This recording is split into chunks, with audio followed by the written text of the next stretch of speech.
I feel like this is a time when everybody needs to tap into their own creative potential, and we're at a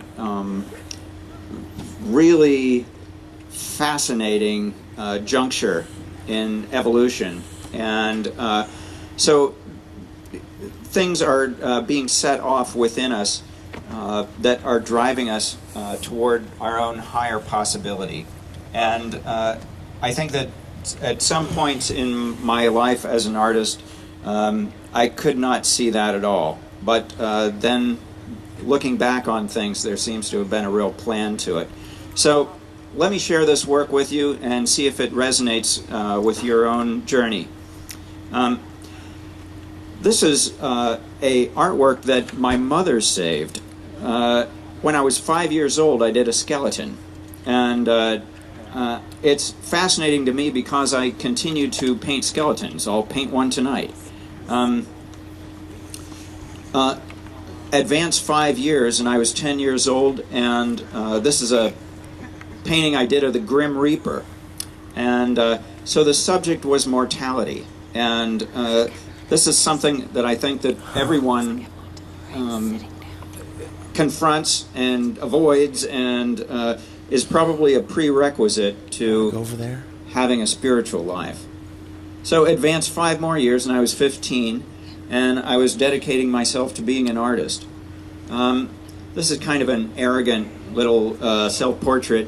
You can see that kind of cocky look. Hey, I'm pretty good. Yeah, I think that any artist really, or a creative person, needs a little audacity, a little bit of arrogance in a way to imagine that they could contribute something to the great history of art and things like that. So you need a little bit of that. But by the next year, I was completely heavily laden with teenage angst, and the weight of the world was coming down. And at age 17, the despair had taken on metaphysical proportions, and so here you have the life cycle, and one of the hands is reaching down and touching the point between the dead person lying in state and the fetus, and the other is kind of arm wrestling with a praying hands, evidently my future spiritual life that I didn't know about. So here, things were becoming a little more extreme, and I was 18, and had this vision of pulling myself in half. That one side was bright and looking toward the light, and the other side was in the shadow. And the guy seems to say, if I could just get rid of this guy, we'd be okay. But the shadow's kind of laughing because it's an essential part of the being. And so I was contemplating suicide, but also thinking like, okay, if God, if you're out there, I really need you now.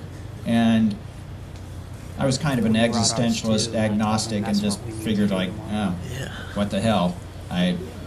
It's my last ditch effort. So this was my last day of school, and I was standing on a street corner talking to my professor, and this girl drives by in a VW and says, hey, I'm having a party later tonight. You want to come? And so he said, sure. And my professor picked me up later that night, and he had a bottle of Kahlua and LSD. And I had never taken LSD before, and but I said, what the heck, you know?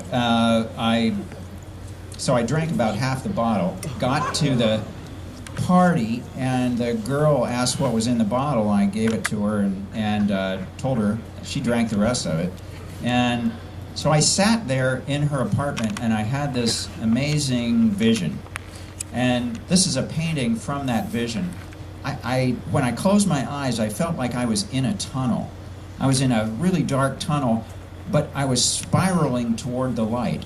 And there was this beautiful, luminous kind of, just light of spirit, light of God that was down around the bend of this tunnel.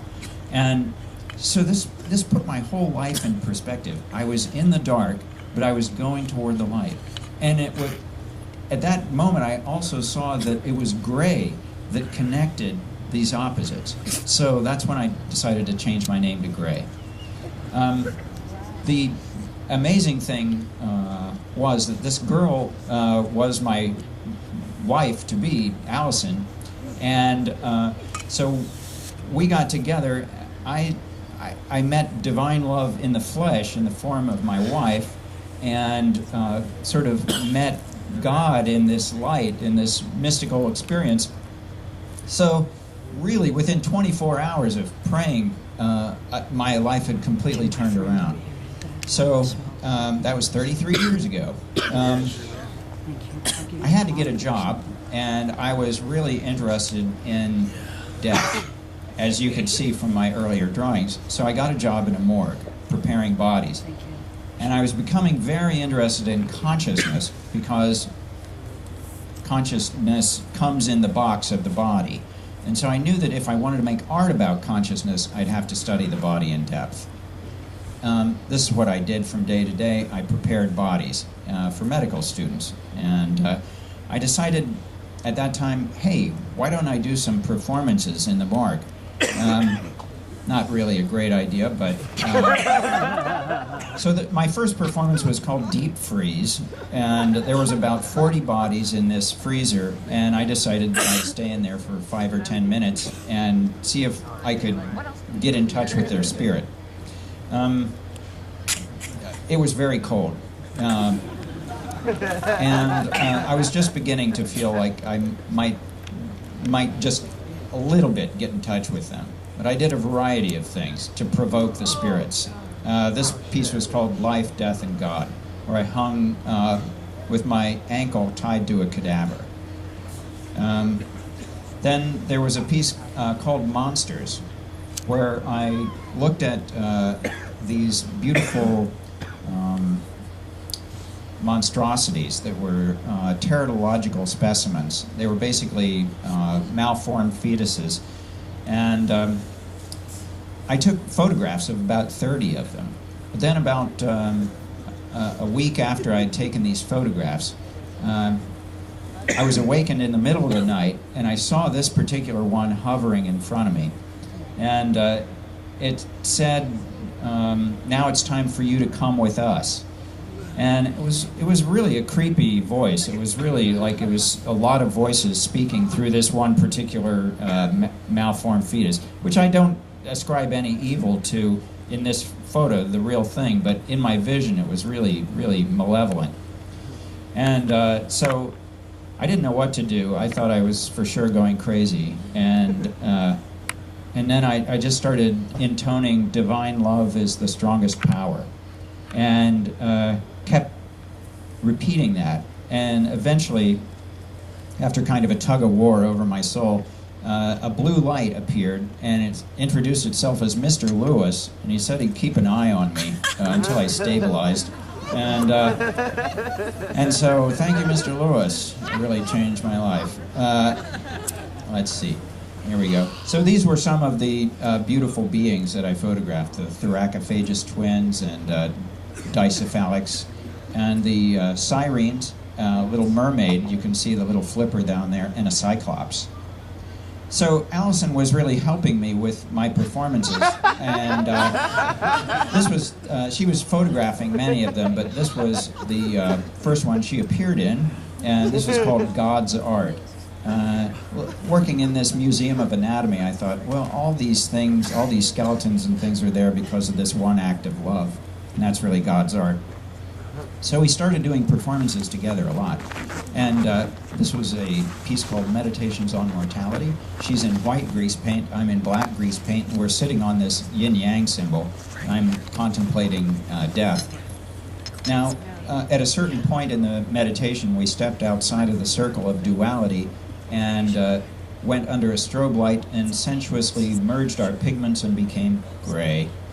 Now, this was a device that I invented called the Mindfold that is a sort of an isolation mask. And you can open your eyes and stare into total darkness. We used it as a blank screen to project your imagination onto, for tripping. And